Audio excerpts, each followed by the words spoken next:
મારા દરેક આત્મીય ભૂલકાઓ જે બહુ જ ક્યુટ છો અને મારા આદરણીય વાલીશ્રી. શ્રાવણ મહિનો એટલે તહેવારનો ઉપવાસનો મહિનો.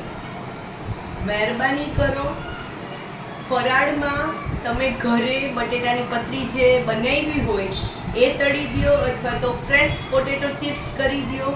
સાબુદાણાની ખીચડી છે, સામાની ખીચડી છે, વડા છે, એને તમે મીઠી લચ્છી મસ્ત ઘરે બનાવીને આપો. ફ્રેશ ફ્રૂટ છે, ડ્રાય ફ્રૂટ છે, શું કામ તમે 5 રૂપિયાનું પડીકું પકડાવી દો છો લંચ બોક્સમાં ખાલી કરીને. વાલીશ્રી, ફૂડ પેકેટ ખરેખર નડે છે. મહેરબાની કરી, એમાં એટલું પ્રિઝર્વેશન હોય છે કે એને ન જ ખવડાવાય. બાળક 2 દિવસ ભૂખ્યું રહે ને તો ચાલે, પણ આ વસ્તુ તો ન જ ખવડાવાય. આ વસ્તુ હું એક નથી કહેતી, અત્યારે ઓલમોસ્ટ સારા વૈજ્ઞાનિકો, સારા ડોક્ટરો કહે છે કે ન ખવડાવો.